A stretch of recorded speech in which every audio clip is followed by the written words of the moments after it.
बहुत बहुत स्वागत है सर आपका हमारे इस पूरे कार्यक्रम में। और दिल्ली को अगर हम एक सर शब्द होता है बर्ड आई व्यू, जब हम दिल्ली को बर्ड आई व्यू से देखते हैं तो दिल्ली 6 नजर आता है, उसके बारे में जिक्र होता है। चांदनी चौक ये एक ऐसी विरासत है जो सदियों से चली आ रही है और आज उसमें जब सनातन जुड़ता है तो फिर वो स्वरूप बड़ा खूबसूरत सा हो जाता है। आप वहां से सांसद हैं और जिस तरीके की जीत इस बार दिल्ली में बीजेपी ने दर्ज की, एक तरीके से परचम लहरा दिया, क्या कहना चाहेंगे आप? क्या तैयारी रही आप?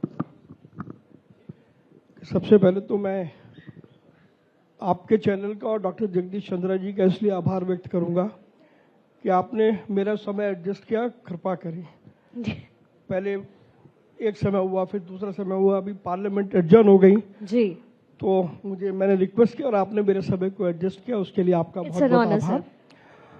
देखिए, हम सब जानते हैं कि मैं 543 सांसदों में मैं इकलौता ऐसा सांसद हूं जिसका चुनाव क्षेत्र न केवल हिंदुस्तान में बल्कि पूरे विश्व में आप कहीं पर भी जाएं और कहें कि मैं चांदनी चौक से हूं तो दुनिया जानती है कि चांदनी चौक कहां पर है जी। तो ये मेरे लिए सौभाग्य की बात है। लेकिन आपने बिल्कुल सही कहा, पुरानी दिल्ली वास्तव में वो इंद्रप्रस्थ है जिसकी कल्पना हम सब पिक्चरों में भी देखते हैं, करते हैं, लेकिन आज उसकी हालत बड़ी खराब है जी। पूरे देश में मेरा पार्लियामेंट्री कॉन्स्टिट्यूएंसी ऐसी है जो देश का सबसे बड़ा व्यापारिक वितरण केंद्र भी है। 150 से ज्यादा कमोडिटीज की होलसेल मार्केट वो मेरे चांदनी चौक में है, जिससे पूरे देश में व्यापार होता है। तो व्यापारिक दृष्टि से, और अगर हम दिल्ली की प्राचीन सभ्यता की बात करें, दिल्ली की संस्कृति की बात करें और चाट पकौड़े की बात करें जी, तो चांदनी चौक आपको हमेशा याद आएगा।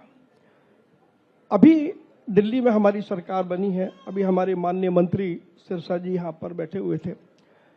हम सबने मिलकर के तय किया है कि हम दिल्ली के गौरव को लौटाएंगे, और जब भी हम दिल्ली के गौरव को लौटाने की बात करेंगे तो उसमें पुरानी दिल्ली का रीडेवलपमेंट अपने आप में एक बड़ा विषय होगा।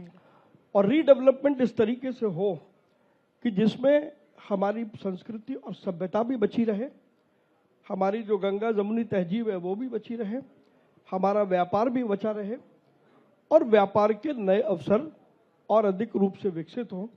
हम सब मिलकर के इस पर एक, पिछले जब से हम सांसद बने हैं तब से हमारी पार्टी, हम सब मिलकर के इसके ऊपर काम कर रहे हैं।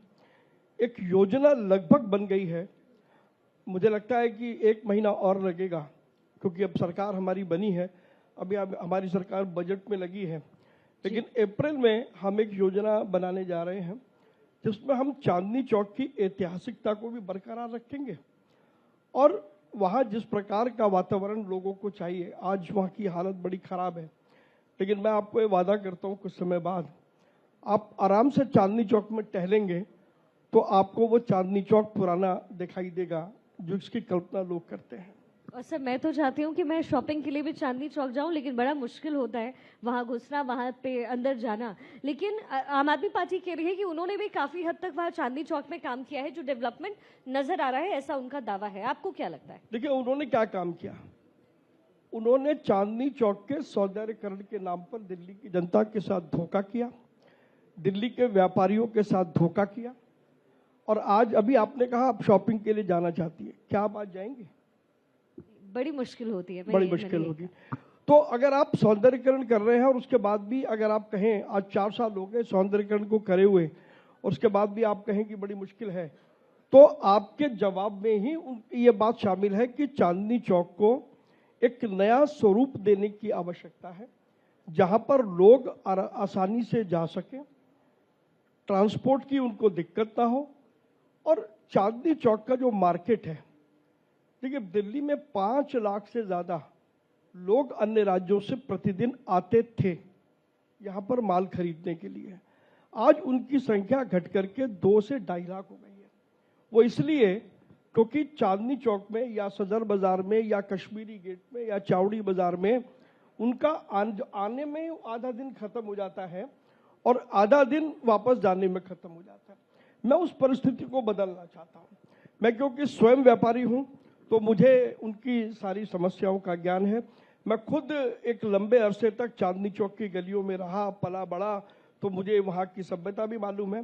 थोड़ा आप धीरज रखें, तो अप्रैल के बाद आपका फिर कोई कार्यक्रम होगा, तब चांदनी चौक के उस ब्लूप्रिंट को हम दिखाएंगे और उस पर हम काम करेंगे, हमारी सरकार काम करेगी। बिल्कुल सर, और उम्मीद हम यही कर रहे हैं। एक मांग आपने रिसेंटली रखी थी गडकरी साहब से और वो पूरी भी है। मैं चाहूंगी कि अब जो जनता हमें देख रही है आप उन्हें बताएं वो कौन सी परियोजना थी जिसका इंतजार था आपको। देखिए, अक्सर जब कहीं दूसरे राज्य से लोग आते थे तो अभी आपने कहा कि चांदनी चौक में घुसना मुश्किल है। मैं 19 जनवरी को आदरणीय नितिन गडकरी जी को मिला और मैंने उनसे रिक्वेस्ट किया कि जो केएमपी है उस केएमपी को आजाद मार्केट से जोड़ा जाए। और अभी आदरणीय नितिन गडकरी जी के मंत्रालय ने इस प्रपोजल को स्वीकार कर लिया। अब आजाद मार्केट का जो चौक है उस चौक से एलिवेटेड रोड केएमपी और केएमपी वाली रोड अमृतसर कटरा हाईवे से जुड़ेगी। तो अगर अमृतसर से किसी को आजाद मार्केट आना है तो वो बिना किसी रोक टोक के एलिवेटेड रोड के माध्यम से आएगा। अभी दूसरा काम जो और मैं गडकरी जी को रिक्वेस्ट करने जा रहा हूं, ओल्ड रोहतक रोड, ये बहुत बड़ा तकलीफ का एरिया है। हम ये जो अभी गडकरी जी ने अनाउंस किया, हम इसके साथ लूप लगा करके और ओल्ड रोहतक रोड को भी मेरा अपना एक सपना है कि वहां भी हम एलिवेटेड ब्रिज बनवा दें तो झंडेवालान तक किसी को भी तकलीफ नहीं होगी।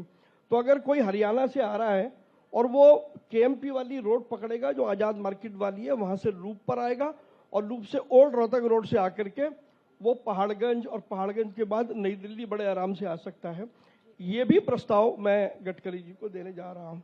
एक और बात जो मैं आपको बताना चाहता हूं, आपने बहुत सारे म्यूजियम देखे होंगे, लेकिन एक म्यूजियम मैं बनाने जा रहा हूं जी, और वो म्यूजियम है चाट पकौड़ी का म्यूजियम। क्या बात है। आज तक पूरे हिंदुस्तान में क्या, मैंने बहुत सारी जगह, मैं बाहर विदेश में भी गया, हमारी जो भारत की खान पान संस्कृति है उसको लोगों को बताने की जरूरत है। और मैं चांदनी चौक में ही चाट पकौड़ी का म्यूजियम बनाने जा रहा हूं। मैं आपको बताऊंगा कि कचौरी पहले कब बनी जी, या दही बल्ला पहले कब बना और वो उसका इतिहास क्या है, वो बनता कैसे है, और उसको देख करके यदि आपके मुंह में पानी आ जाए तो उसी काउंटर से आप उसको खा भी सकती हैं। क्या बात है। ये मुझे लग रहा है ये सबसे अच्छी योजना है जो आप चलाने वाले सर, और बहुत प्यारा वो म्यूजियम होगा, हम सब वहाँ जरूर विजिट करेंगे। सर अब कुछ नेशनल पॉलिटिक्स की बात कर लेते हैं। इस समय हम देख रहे हैं संभल का मुद्दा गहरा रहा है, दूसरी तरफ वक्फ बोर्ड को बनाने की बात हो रही है, तीसरी तरफ आरएसएस प्रमुख की तरफ से कहा गया कि हर मस्जिद के अंदर आप मंदिर मत ढूंढिए।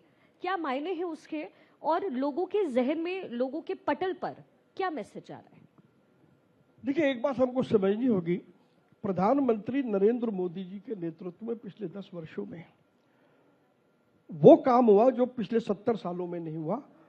भारत की संस्कृति और सभ्यता का परचम पूरे विश्व में लहराया है और भारत विश्व गुरु की ओर जा रहा है। जहां तक वक्फ का सवाल है, तो ऐसे ज्वलंत उदाहरण मेरे अपने लोकसभा क्षेत्र में हैं जहां वक्फ के नाम पर जमीन को कब्जा किया गया और कोई पूछने वाला नहीं था। ऐसा कैसे हो सकता है? किसी को कैसे अनुमति मिल सकती है कि आप किसी भी रोड को या किसी भी टुकड़े को कह दें कि ये वक्फ का है और दूसरा कानून कुछ नहीं करेगा? तो मैं ये आपको कह सकता हूं, वक्फ का बिल तो पास होगा पार्लियामेंट के अंदर और इसी सत्र के अंदर पास होगा। एक रूपता एक समानता की बात जो हम करते हैं वो निश्चित रूप से होगी। और आप देखिएगा, ये बिल पास होने के बाद बहुत सारी ऐसी जगह हैं जिनको कब्जा किया गया था, उस कब्जे से वो मुक्त होंगे। सर आगे सवालों में बढ़े, लेकिन डॉक्टर पंकज सिंह जी इस समय हमारे बीच मौजूद हैं, दिल्ली के हेल्थ मिनिस्टर और ट्रांसपोर्ट मिनिस्टर। एक बार तालियों के साथ सर का स्वागत कीजिए। सर, आपने सनातन धर्म को लेकर के चर्चाएं अब हो रही है। बहुत क्लियर बात जो कांग्रेस कह रही है वो ये कह रही है कि बीजेपी मैनिपुलेशन का काम कर रही है, लोगों को मैनिपुलेट करके, यानी हिंदू और मुस्लिम में विभाजित करके जो वोट बैंक की राजनीति है वो कर रही है, और यही बिहार में भी करने की तैयारी है ताकि पोलराइजेशन ऑफ वोट ना हो। देखिए, पहली बात तो आप किस कांग्रेस की बात कर रहे हैं? कांग्रेस आज भारत के मानचित्र पर कहां है? अगर आप इतिहास उठा करके देखें, वो राष्ट्रीय पार्टी जिसने 60, 65, 70 साल देश पे राज किया, आज जिस राज्य में भी वो जाएंगे उनको किसी न किसी स्थानीय राजनीतिक दल की बैसाखी पकड़नी पड़ती है। ये सारे लोग राजनीतिक हाशिए पर चले गए हैं।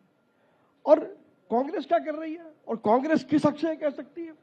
महाराष्ट्र में कांग्रेस औरंगजेब की वकालत करती है, कर्नाटक के अंदर भगवान राम को गाली देती है। तो कांग्रेस का तो अधिकार ही खत्म हो चुका है।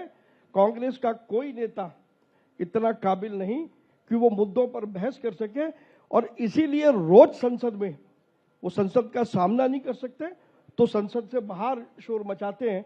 हिम्मत नहीं है कि सदन के अंदर बैठ करके करें। आज भी जब मैं आपसे बात कर रहा हूं, अभी भी सदन एडजर्न है, और ये उन्हीं लोगों ने एडजर्न किया।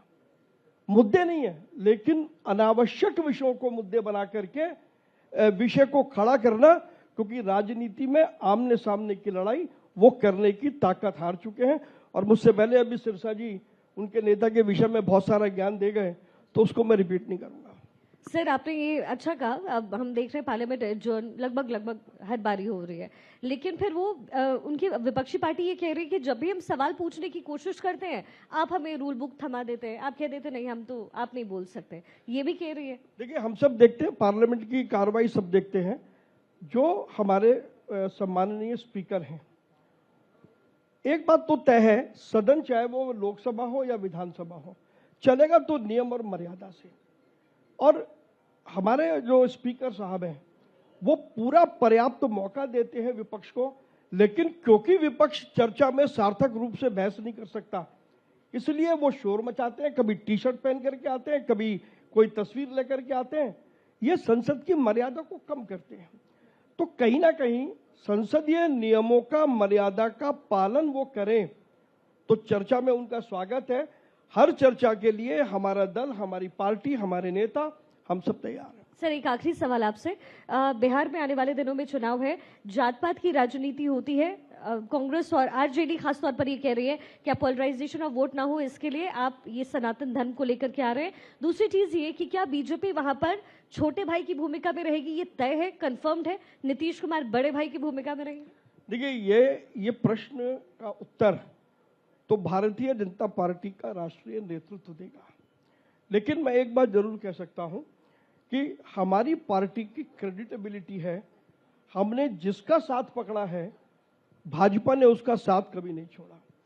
बिहार में भी प्रधानमंत्री नरेंद्र मोदी जी के नेतृत्व में डबल इंजन की एनडीए की सरकार बनेगी। ये हमारा संकल्प भी है और बिहार की जनता पर हमें भरोसा भी है। बहुत बहुत शुक्रिया सर, अपना समय हमें देने के लिए। थैंक यू बहुत सो धन्यवाद। मच।